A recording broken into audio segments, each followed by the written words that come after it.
Chapter 2 के अगला topic बहुपद के गुणनखंड के बारे में जानेंगे। एक्चुअली गुणनखंड क्या होता है, तो हम आपको एक संख्या से पहले उदाहरण लेकर के आपको बताते हैं कि 20 वैसी सभी संख्याएं जिससे भाग लग जाती है उसे इसका गुणनखंड कहेंगे, या इसको जितने भी संख्याओं गुणनफल के रूप में लिख सकते हैं, जैसे 1 गुना 20, 2 गुना 10, 4 गुना 5। यानी इसको गुणनफल के रूप में क्या लिखे, 1 गुना 20 यानी 1 भी इसका गुणनखंड है, 20 भी गुणनखंड है। 2 गुना 10 लिखे यानी 2 भी गुणनखंड है, 10 भी गुणनखंड है। 4 गुना 5 लिखे यानी 4 भी गुणनखंड है, 5 भी गुणनखंड है। उसी तरह से या बहुपद को भी हम 2 बहुपदों के गुणनफल के रूप में लिख सकते हैं, उसे ही उसका गुणनखंड कहा जाएगा। जैसे x² - 1, इसको हम लोग x का होल स्क्वायर माइनस 1 का होल स्क्वायर लिख सकते हैं। और एक फार्मूला हम लोग पढ़े हैं, a² - b² का फार्मूला होता है a + b × a - b। तब देखिए इसको हम क्या लिख सकते हैं, x + 1 x - 1। यानी इस बहुपद को इस दोनों बहुपद के गुणनफल के रूप में लिख पाए हैं हम लोग, इसलिए ये और ये दोनों यानी x + 1 और x - 1 दोनों ही इस बहुपद का गुणनखंड कहलाएगा।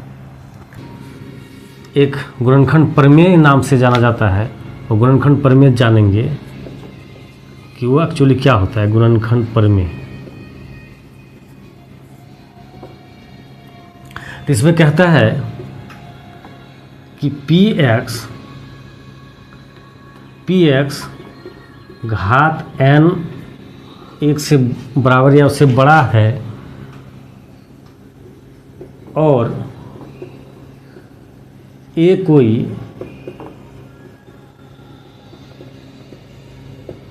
वास्तविक संख्या है, तो px क्या है, घात n का n वाला एक बहुपद है जो n का मान n 1 से बड़ा या उसके बराबर है, n > 1 है, और a कोई वास्तविक संख्या है। तो पहला में होगा एक गुणनखंड होता है यदि pa बराबर 0। क्या बोले कि x - a एक गुणनखंड होता है यदि pa बराबर 0, और इसी का जस्ट उल्टा कि pa बराबर 0 होता है यदि x - a एक गुणनखंड है, यदि p बराबर 0 है। ठीक है, क्या बोले एक बार फिर से देखते हैं कि px घात n > 1 है और a कोई वास्तविक संख्या है, तो x - a एक गुणनखंड होता है यदि pa बराबर 0 है। pa बराबर 0 होता है यदि x - a एक गुणनखंड है। तो हम पिछला जो उदाहरण लिए थे इसी उदाहरण को दोहराना चाहेंगे। x² - 1 इसको हम लोग लिखे थे x + 1 और x - 1। तो पहला इसको हम लोग प्रयास करते हैं सॉल्व करने का कि इतना गुणनखंड होगा यदि pa बराबर 0 है। तो हम लोग इसको अभी pa बराबर 0 लिखते हैं, मतलब px = 0। px कितना है, x² - 1 = 0। x² उधर चला जाएगा +1 हो जाएगा, इसलिए x = कितना हो जाएगा, √1, इसलिए x बराबर हो जाएगा +-1। तो क्या लिखे हैं, पहला को हम लोग देखिए सॉल्व करने का प्रयास कीजिए कि pa बराबर 0 अगर है तो x - a होगा उसका एक गुणनखंड। तो यहाँ पर x मतलब ये है आपका a, ठीक है, क्योंकि इसी को तो मान बैठाए हैं यहाँ पर। तो अब देखिए इसका हम लोग इसको नहीं भी अगर जानेंगे तो हम इसका गुणनखंड लिख सकते हैं। क्या लिख सकते हैं? x माइनस 1 फिर x माइनस 1, तो कितना हो गया? x माइनस 1 और x प्लस 1, ये दोनों अलग अलग इसका गुणनखंड हम इसको लिख सकते हैं। तो अगर हम लोग को शून्यक मालूम है, इसका सार यही है कि किसी बहुपद का हमको शून्यक मालूम है तो हम उसके गुणनखंड को लिख सकते हैं, और अगर गुणनखंड पता है तो उसके हम शून्यक को लिख सकते हैं। चलिए हम लोग प्रश्न को हल करने का प्रयास करते हैं। गुणनखंड के ही एक अगला टॉपिक होगा मध्य पद के आधार पर।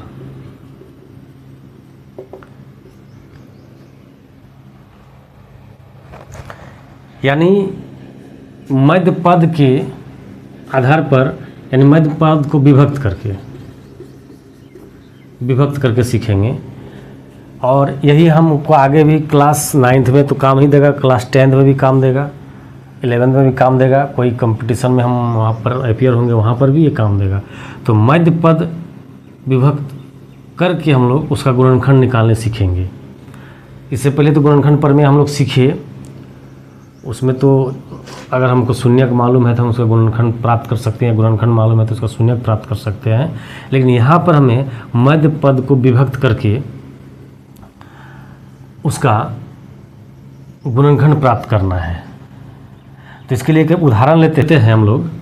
6x plus 17x plus 5। देखिए इसमें कोई लिखा हुआ मतलब लिख करके हम आपको नियम नहीं बता सकते हैं, इसको बाय प्रोसेस ही आप याद रख सकते हैं, वो ज़्यादा इजी भी होगा याद करना। इसमें है मध्य पद क्या है, यहाँ पर 17 है।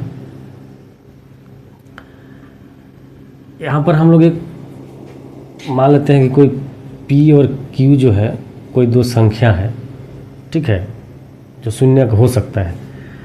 तो इसमें पहला नियम क्या है,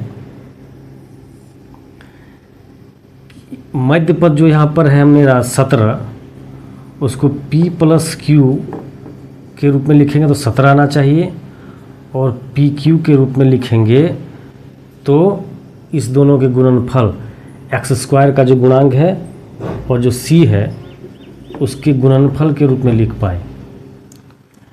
यानी इसको हम लोग इस तरह से तोड़ें, विभक्त करें कि उसको जोड़ें या घटाएं, जो भी करें 17 आना चाहिए, और उसको गुना करेंगे तो इस दोनों के गुणनफल के बराबर आना चाहिए। तो उसके लिए हम लोग क्या करते हैं, x² का जो गुणांक है और जो मेरा कांस्टेंट है, अचर है, दोनों संख्या गुणनफल को लेते हैं और इसका अभाज्य गुणनखंड हम लोग करने का प्रयास करते हैं। देखिए 2 15 बार में चलेगा, फिर 3 5 बार में चलेगा। अब हमको जो यहाँ पर संख्या मिला 2 3 5, इसी के मदद से हमको 17 लाना है और 30 लाना है, गुना करेंगे तो। तब देखिए क्या करना है हमको, x², 17 कब आएगा, इसमें कब आएगा 17, 3 5 15, 3 5 15, अगर 2 जोड़ दें तो 17 आ जाएगा। और कोई है, इसको गुना, इस दोनों को गुना किए और 2 जोड़े, इसको 2 गुना, इसको जोड़ेंगे, इसको गुना करेंगे, 2 गुना 3 6 प्लस 5 ये 11 ही है, ये नहीं होगा। इस दोनों गुना करेंगे, 5 10 प्लस 3 ये 13, ये नहीं आएगा। तो क्योंकि 3 था तो 3 कंडीशन बन सकता, तो 2 कंडीशन में तो नहीं आया, सिर्फ एक ही कंडीशन में आया, किसमें, 15 और 2। अब देखिए दोनों गुना करेंगे तो 30 भी आएगा। तो हम लोग इसको आसानी से लिख सकते हैं 15x प्लस 2x। देखिए दोनों को जोड़ेंगे तो 17x आया। यहाँ पर 15 गुना 2 लिखेंगे तो 30 आएगा, 30 आ जाएगा। लेकिन हमको तो, मेरा तो यहाँ 5 ही है, वो बस 30 जो है देख लेना कि ये हुआ कि नहीं। अब हम लोग यहाँ पर पहला 2 पद में और लास्ट पहला 2 पद में कुछ कॉमन लेंगे। क्या कॉमन आएगा? हमको सबसे पहले x कॉमन दिख रहा है, x आ जाएगा। और दोनों में क्या कॉमन है? 3 कॉमन है, तो कॉमन ले लेंगे। यहाँ से हो जाएगा 2x और यहाँ से आ जाएगा 5। अब अगला जो 2 है इसमें क्या कॉमन लेंगे? 1 कॉमन लेना होगा, क्योंकि ये ब्रैकेट वाला मेरा सेम आना चाहिए। तो हम देख रहे हैं कि यहाँ 2x + 5 है और यहाँ पर भी 2x + 5 है, यानी 1 कॉमन लेना होगा। तो 1 कॉमन ले लिए। अब हम इस दोनों में से यहाँ से 2x + 5 कॉमन ले लेंगे,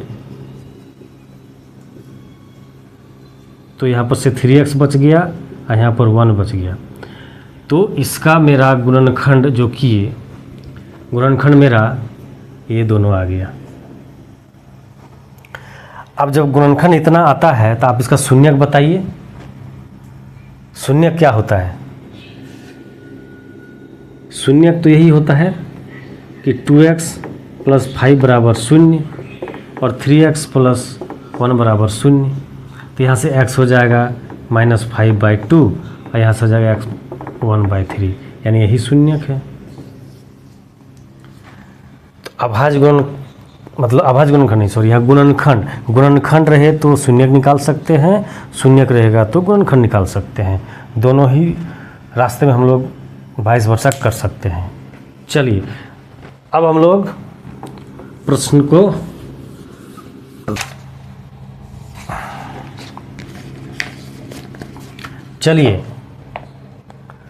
अब हम लोग अगला एक्सरसाइज 2.3 के प्रश्नों को हल करने का प्रयास करते हैं। पहला क्वेश्चन है, बताइए कि निम्नलिखित बहुपदों में से किस बहुपद का एक गुणनखंड x + 1 है।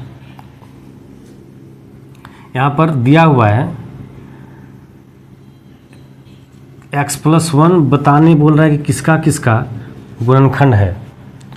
तो पहला बहुपद जो दिया हुआ है x³ x² + x + 1। देखिए जब ये गुणनखंड दिया हुआ होगा तो हम इसका शून्यक निकाल सकते हैं ना। तो x + 1 = 0, यहाँ से हम निकाल के रखेंगे x = -1।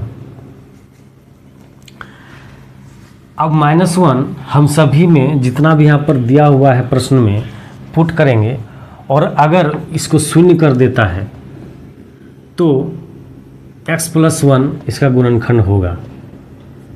यहाँ से px बराबर ये दिया हुआ है x³ + x² + x + 1। यहाँ से p -1 रखेंगे तो -1 का क्यूब -1 का स्क्वायर प्लस -1 + 1, यहाँ से आ जाएगा -1, यहाँ से आ जाएगा +1, यहाँ से -1, यहाँ से +1। तो ये माइनस प्लस माइनस प्लस यानी 0। इसीलिए हम लोग यहाँ कहेंगे कि x + 1 एक गुणनखंड है। 2 नंबर में है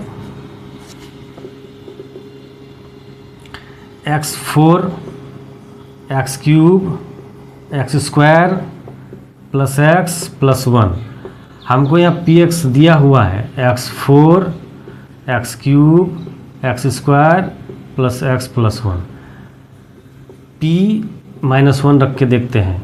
यहाँ पे -1 पर 4, -1 पर क्यूब, -1 का स्क्वायर, -1 + 1। यहाँ पर देखिए -1 पर पावर 4 है, यानी सम संख्या पावर, इसलिए फाइनली प्लस हो जाएगा। विषम संख्या में माइनस है, फाइनली माइनस हो जाएगा। यहाँ सम संख्या पावर है इसलिए प्लस हो जाएगा। यहाँ प्लस माइनस माइनस और यहाँ पर प्लस। अब देखिए ये कट गया, प्लस माइनस 1 रह गया, यानी p = इतना जो कि 0 नहीं है। इसलिए x प्लस 1 एक गुणनखंड नहीं होगा या नहीं है। चलिए, समझ में आ रहा है आप लोगों को? हम अगला प्रश्न लेते हैं।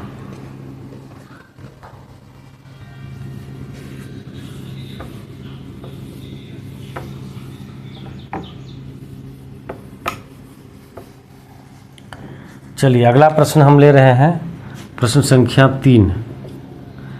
इसमें दिया हुआ है x4 plus 3x³ plus 3x² plus x plus 1। यहाँ पर px यानी जो बहुपद दिया हुआ है मेरा क्या है, x पर power 4 3x³ plus 3x² plus x plus 1। फिर वही करना है, -1 पुट करना है, सॉरी -1 पर पावर 4 3 -1 पर 3 प्लस 3 -1 पर स्क्वायर -1 प्लस 1। यहाँ से पावर 4 है तो 1 हो गया, 3 ये -1 पर क्यूब है तो -1 ही होगा। ये देखिए सम संख्या पावर है इसलिए फाइनली 3 ही हो जाएगा। और यहाँ से माइनस प्लस माइनस और प्लस 1। ये देखिए 1, यहाँ से -3 प्लस 3 -1 प्लस 1, तो ये गया और ये गया, बच गया 1, यानी P1 इक्वल टू इतना जो 0 के बराबर नहीं है, इसलिए x प्लस 1 एक गुणनखंड नहीं है। चलिए, एक्सरसाइज 2.3 का 1 नंबर का लास्ट प्रश्न है। 4 नंबर प्रश्न है, x³ minus x² -2 plus √2x plus √2। चलिए, हम क्या कह रहे हैं कि ये जो बहुपद है px है।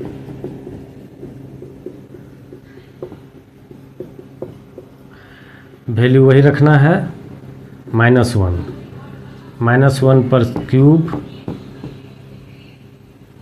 -1 पर स्क्वायर 2, यहाँ पर x है 2 प्लस √2 -1 प्लस 2। चलिए, विषम संख्या में इसलिए -1, सम संख्या में प्लस, लेकिन बाहर माइनस है तो माइनस। अब इसको हम लोग -1 है और यहाँ माइनस है तो ये फाइनली प्लस हो जाएगा, या इसको ऐसे भी कर सकते हैं। अभी इसको छोड़ देते बाहर वाला, हम लोग इसको इससे गुना कर लेते हैं, -2 और -1, -2 माइनस और प्लस, माइनस हो जाएगा यहाँ भी, -1 यहाँ से देखिए माइनस माइनस प्लस, ये माइनस माइनस यहाँ भी प्लस, ये हो जाएगा। प्रश्न में तो कहीं गड़बड़ नहीं है, 9, ठीक है। माइनस माइनस प्लस, और एक बार देख लेते हैं, नहीं ठीक, माइनस माइनस माइनस, यहाँ पर क्यूब था, यहाँ पर स्क्वायर है तो ये प्लस हो गया, फाइनली माइनस आ जाएगा। ये माइनस था तो माइनस माइनस प्लस, ठीक है, नहीं कटेगा, है ना। यहाँ से माइनस माइनस -2 प्लस 2, और ये √2 2√2 हो गया, ये ख़त्म 2√2। तो क्या ये 0 है? ये भी 0 नहीं है, इसलिए इस बहुपद का भी x प्लस 1 एक गुणनखंड नहीं है। चलिए, इस तरह प्रश्न है 2 नंबर, गुणनखंड प्रमेय का प्रयोग करके बताइए gx px का एक गुणनखंड है या नहीं। किसका प्रयोग करना है? गुणनखंड प्रमेय का। तो गुणनखंड प्रमेय हम लोग क्या पढ़े थे? इधर हम बगल में लिख देते हैं कि px कोई बहुपद है n घात वाला जो कि एक और उससे बड़ा है, तो x माइनस a गुणनखंड होता है यदि pa बराबर 0 और pa बराबर 0 होता है यदि x माइनस a एक गुणनखंड होता है। पिछला स्लाइड में वीडियो आप देख सकते हैं, हम इसको बताए हैं, यहाँ पर शॉर्ट में बता दिए हैं कि याद करने के लिए कि px एक बहुपद है n घात का जो एक और उससे बड़ा है। तो पहला नंबर में था कि x माइनस a गुणनखंड होता है या होगा। कब होगा? जब pa बराबर 0 होता है या है, दिया हुआ है। और pa बराबर 0 होगा कब? जब x माइनस a एक ऑलरेडी उसका गुणनखंड है। तो इसमें लिख रहा है कि गुणनखंड प्रमेय का प्रयोग करते हुए बताइए कि gx जो है px का गुणनखंड है या नहीं है। तो पहला नंबर में जो है px दिया हुआ है 2x cube plus x square minus 2x minus 1 और gx है x प्लस 1। तो हम क्या कह रहे हैं?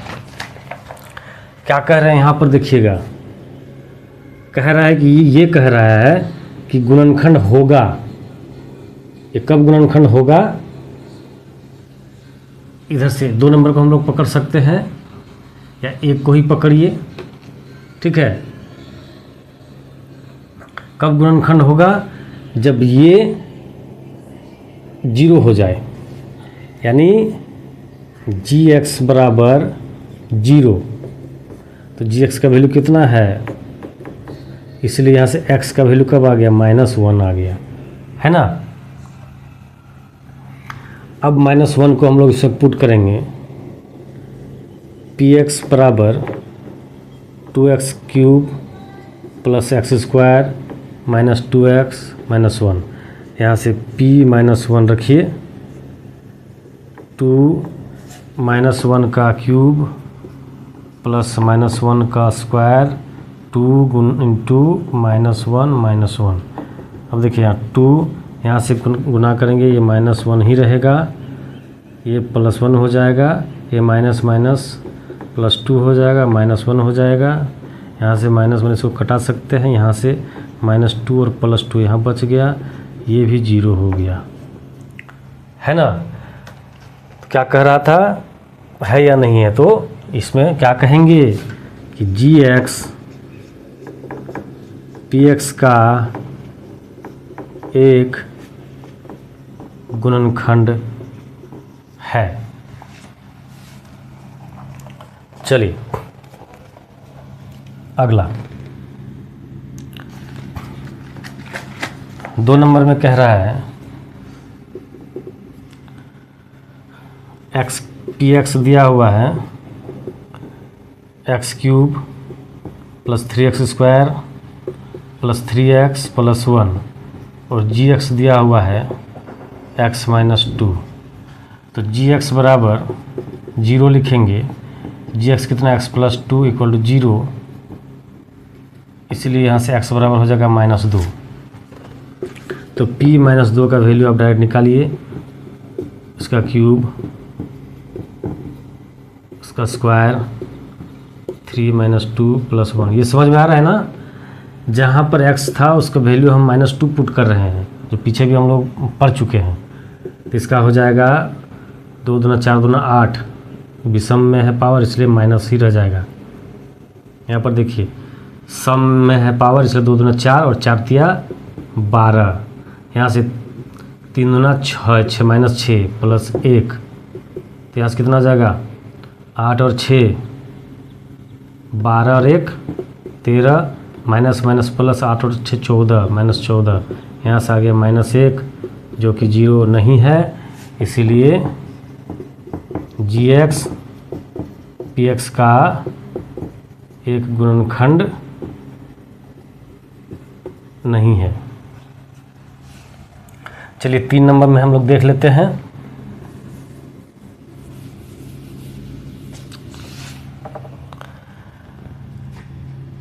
दो का 3 नंबर प्रश्न है, p x x cube minus 4x square plus x और प्लस 6 और जी एक्स है x माइनस 3।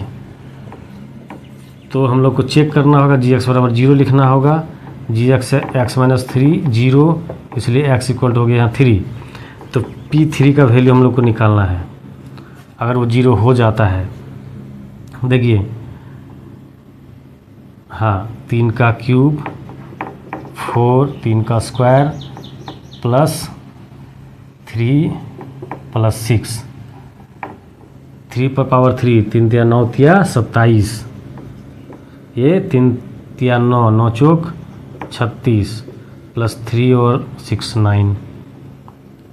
अब ये दोनों जुट जाएगा क्योंकि प्लस यहाँ भी है यहाँ भी है, सेम साइन पहले जुटता है।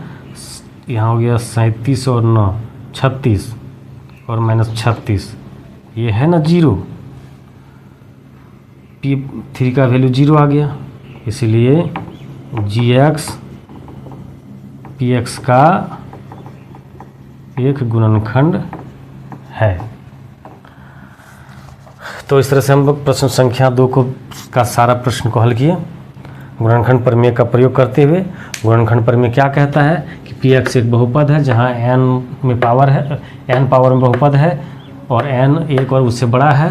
तो x बराबर x माइनस a एक गुणनखंड होगा यदि पी ए बराबर 0 है, और पी ए बराबर 0 होगा यदि x माइनस 1 उसका एक बहुपद है। संख्या 3 है, इसमें कहता है कि k का मान ज्ञात कीजिए। k का मान ज्ञात कीजिए जबकि निम्नलिखित स्थितियों में से प्रत्येक स्थिति में, हम पूरा प्रश्न को नहीं लिखते हैं, प्रत्येक स्थिति में x माइनस 1 पी एक्स का एक गुणनखंड है। क्या है? x माइनस 1 पी एक्स का एक गुणनखंड है। देखिए, चलिए हम पहला प्रश्न में चलते हैं।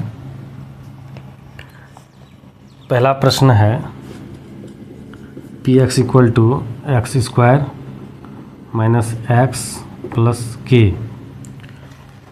देखिए, सबसे पहले हम लोग ये देखते हैं क्या लिखा हुआ है कि इतना जो है इसका एक गुणनखंड है, कह रहा है गुणनखंड है, इसीलिए पी एक्स बराबर 0 होगा। दूसरा नंबर में यही ना हम लोग सीखे थे गुणनखंड प्रमेय का, जो दूसरा नंबर था कि अगर x माइनस 1 एक गुणनखंड है तो पी एक्स बराबर 0 होगा। तो पी एक्स यहाँ पर x माइनस 1 है बराबर 0, इसलिए x बराबर कितना हो गया? 1 आ गया। तो ये x का मान हमको हर एक बहुपद में रखना है। हर एक बहुपद के x इक्वल टू 1 पर वैल्यू निकालना है। तो यहाँ पर हो जाएगा पी एक्स इक्वल टू 0। तो पी एक्स कितना है? X square plus x plus के इक्वल टू 0, 1 रखिए।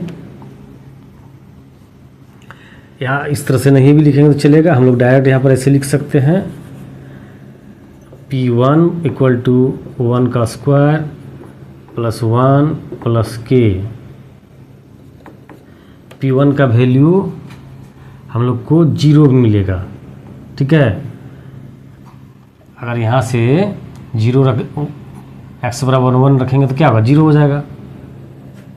यहाँ तो 1 प्लस 1 प्लस के, 0 बराबर 1 प्लस 1 2 हो गया, इसलिए के बराबर कितना हो जाएगा? -2, ये इधर आ जाएगा। तो ये मेरा आंसर हो गया। 2 नंबर का प्रश्न है p x equal to 2x square plus k x plus √2। ये वैल्यू सभी में पुट होगा क्योंकि सभी के लिए कह रहा है कि x-1 एक गुणनखंड है। ठीक है, सीधा बात है, x-1 एक गुणनखंड है तो हम लोग क्या पढ़े थे, शून्य उसका उल्टा हो जाएगा। चलिए यहाँ पर भी उसी तरह रखते हैं, P1 2 का स्क्वायर प्लस k गुना 1 प्लस √2, यहाँ से P1 0 है, 2 का स्क्वायर 1, यहाँ से k गुना 1 k प्लस √2। चलिए सबको हम लोग इस तरह लिख सकते हैं, k प्लस 2 प्लस बराबर 0। तो सभी को हम लोग उस पर ले जाएंगे, इसलिए k बराबर क्या हो जाएगा, -2 प्लस 2, या इसको अलग अलग भी लिख सकते हैं, -2 -√2 कुछ भी लिखिए चलेगा। ठीक है, चलिए अगला प्रश्न है इसी में 3 number, px kx square minus √x √2x plus 1। देखिए ये सेम प्रॉब्लम हम लोग को प्रतियोगिता परीक्षाओं में भी पूछा जाता है। तो अगर मेरा बेसिक तैयार है, 8, 9, 10th बहुत हद तक 11, 12 का बेसिक हमको पता है, तो हम किसी भी प्रतियोगिता परीक्षा में आसानी से सभी प्रश्नों को हल कर सकते हैं, मतलब वहाँ पे हमको इजी होगा। तो ये शॉर्टकट कब आता है, जब हमको कंसेप्ट याद रहता है, कंसेप्ट हमको फुल जानकारी रहता है, इसके बाद ही हम शॉर्टकट को याद रख पाएंगे, अन्यथा नहीं होगा। चलिए इसमें हम लोग फिर उसी तरह करेंगे, P1 का वैल्यू रखेंगे, k यहाँ से 1 स्क्वायर √2 गुना 1 प्लस 1, ये तो 0 है, यहाँ से k हो गया, यहाँ से हो गया √2 प्लस 1, तो k इसको उधर लेते आएंगे तो हो जाएगा √2 माइनस 1, यही हो जाएगा।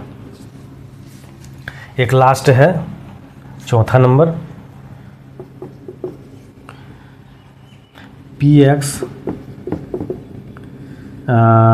kx square 3x plus k, यहाँ पर दोबारा k दिया हुआ है, कोई दिक्कत नहीं है, ये तो 0 है P1 का वैल्यू, यहाँ से 1 रखिए, 3 × 1 प्लस k 0, यहाँ से k, यहाँ से 3 प्लस k, तो यहाँ से k कितना हो गया, k 2k माइनस 3 = 0, तो 2k = 3, इसलिए k कितना हो गया 3/2, ये आंसर हो गया। संख्या 4 लिखता है कि गुणनखंड ज्ञात कीजिए। गुणनखंड ज्ञात कीजिए। पहला है 12x square minus 7x plus 1, दूसरा है 2x square plus 7x plus 3, और तीसरा है 6x square plus 5x minus 6। चौथा भी है, उसको बाद में लिखते हैं। चलिए प्रश्न एक बार देख लेते हैं, कहीं गलत तो नहीं लिखे। 12x minus 7x plus 1, 2x square plus 7x plus 3, 6x square plus 5x minus 6। चलिए तो हम लोग गुणनखंड करने के लिए बोल रहा है, तो गुणनखंड आप किस विधि से करेंगे, गुणनखंड प्रमेय लगाकर करेंगे, या फिर मध्य पद विभक्त करके करेंगे, कौन सा करेंगे। तो मध्य पद विभक्त का जो होता है वो इजी होता है। तो इसमें क्या था नियम, कि कोई दो ऐसी संख्या p और q जो होता है, हम पहला और लास्ट यानी एक्स स्क्वायर का गुणांक और इसके मतलब गुणनफल को लिखेंगे तो उतना आना चाहिए, और प्लस करके लिखेंगे तो मध्य पद का जो गुणांक है वो आना चाहिए, 7 आना चाहिए। तो इसके लिए क्या करते थे, पहले इसको गुना करते थे, 12 × 1 = 12 हो गया। इसको हम लोग तोड़ते थे, 2 6 2 3। अब देखिए 7 लाना है और यहाँ पर मेरा क्या क्या है 2 2 और 3 है, तो 2 दूना 4 और 3, इस दोनों को जोड़ेंगे तो 7 हो जाएगा। चलिए तो लिखिए 12x², एक्चुअली ये माइनस के साथ है इसलिए ध्यान देना है, -4x -3x +1। देखिए माइनस माइनस कितना हो गया, इसको सिर्फ हम लोग थोड़ा विस्तार करके लिखे हैं, इसको अल्टर नहीं किए हैं, मतलब कुछ दूसरा नहीं लिखे हैं, बस इसी को हम लोग विस्तार करके लिखे हैं। और विस्तार कैसे मिला, इस तरह से मिला। तो अब हम लोग पहला 2 पद में और अंतिम 2 पद में कुछ कॉमन लेने का प्रयास करेंगे। यहाँ से कॉमन क्या आ जाएगा 4x, तो यहाँ से कितना आ जाएगा 4 को 12 को 4 से डिवाइड करेंगे 3, और x बाहर आ गया, x² मतलब 2x, x एक बाहर आ गया तो एक अंदर में ही रह गया, ये 4x पूरा बाहर आ गया तो यहाँ से 1 बचा। अब देखिए अंदर मेरा ये 3x - 1 है, तो हमको प्रयास करना है कि अगला जो कॉमन हमको यहाँ पर बचे वो 3x - 1 ही बचे, और यहाँ पर मेरा यही है 3x + 1 है, तो क्या करेंगे -1 कॉमन ले लेंगे, तो यहाँ से ये माइनस बाहर आ गया तो प्लस हो गया, और यहाँ से माइनस माइनस प्लस होता है तो एक माइनस बाहर आ गया तो एक माइनस रह गया। अब देखिए इसमें कॉमन आ गया तो इसको कॉमन को हम लोग ले लीजिए, और 4x - 1 यही मेरा हो गया गुणनखंड, दोनों अलग अलग गुणनखंड इसका हो गया।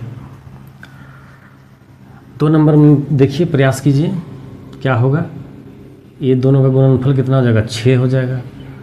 अब इसको हम लोग 2 × 3 में लिख सकते हैं, 3 दूना 6, तो क्या होगा प्रयास कीजिए कैसे इसको लिखें, कैसे इसको लिखें कि 7 आ जाए। तो कभी कभी हमको 1 का मदद लेना पड़ेगा, यहाँ पर 1 का मदद लेना पड़ेगा हमको, यहाँ पर भी 1 था लेकिन 1 का मदद हमको लेना नहीं पड़ा था, लेकिन यहाँ पर 1 का मदद लेना पड़ेगा। देखिए 3 दूना 6 तो ही खुद हो जाता है, अब 6 खुद होता है तो 7 हमको लाने के लिए कैसे करेंगे, तो 7 लाने के लिए 1 से इसको एक्स्ट्रा करना पड़ेगा। देखिए 6 1, तो 6 × 1 6 आ गया, और दोनों को जोड़ेंगे तो 7 आ गया, जो कि मध्य पद है ना। तो अब इस दोनों में कॉमन लीजिए, यहाँ से क्या कॉमन आ जाएगा 2x कॉमन आ जाएगा, 2x कॉमन आ गया तो यहाँ सिर्फ x बचेगा, और ये x यहाँ पर था x बाहर आ गया तो वहाँ पर कुछ नहीं बचेगा, और ये 6 है, 6 को 2 से भाग देंगे तो 3। थोड़ा गौर से यहाँ देखना है कि कैसे कॉमन लिया जाता है, कॉमन लेने क्यों कैसे लेते हैं। तो हम क्या देख पा रहे हैं, पहले संख्या में देखिए कि क्या कॉमन है, अंक में कहने का मतलब यहाँ 2 है और यहाँ 6 है, दोनों में कॉमन 2 आएगा। चलिए 2 ले लिए, तो 2 कॉमन यहाँ ले लिए तो यहाँ तो कुछ नहीं बचा, और यहाँ पर 6 में 2 कॉमन लेंगे यानी भाग देना, कॉमन मतलब भाग देना, तो यहाँ 3 बचा, x तो आगे बाहर।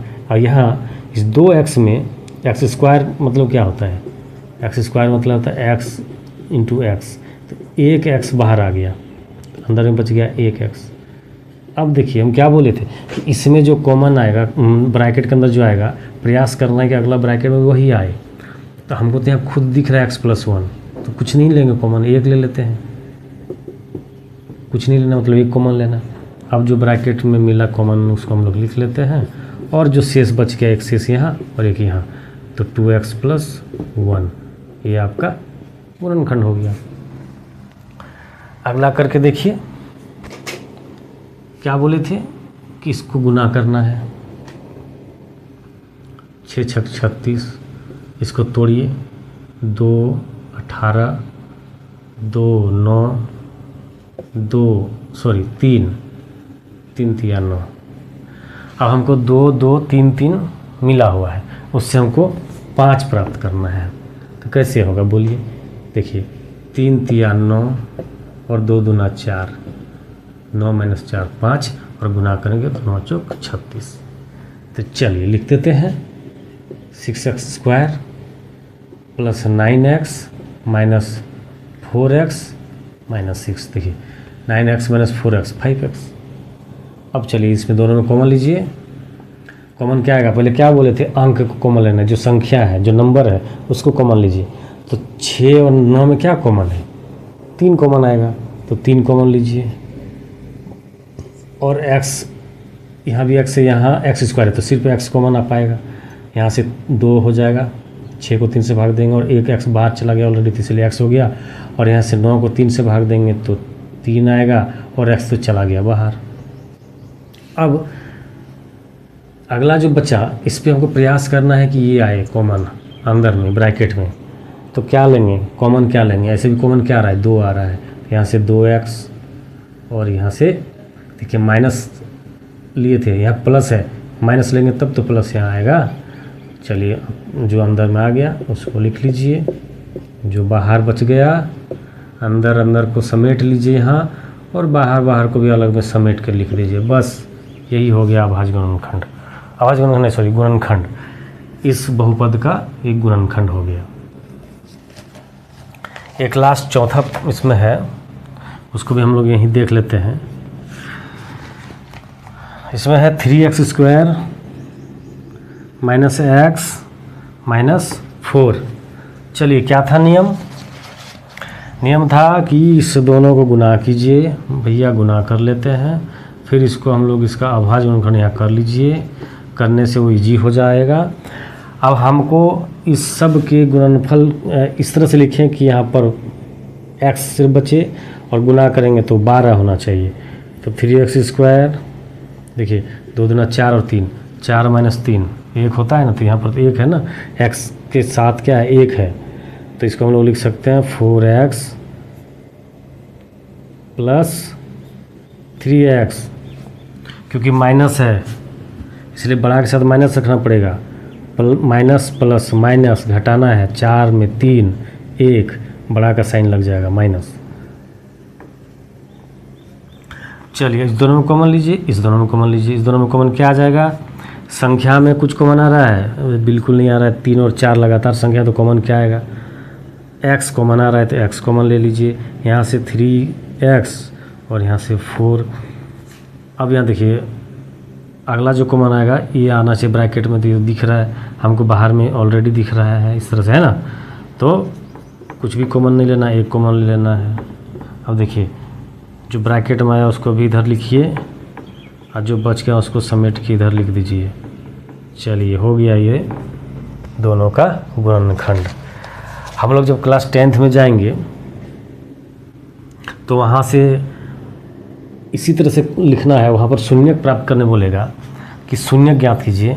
तो शून्यक कब होता था? ये अभाज्य गुणनखंड है, अभाज्य गुणनखंड है ना, तो अलग अलग जब ये शून्य हो जाए तभी नहीं शून्य होगा, या तो ये शून्य हो जाए या तो ये शून्य हो जाए।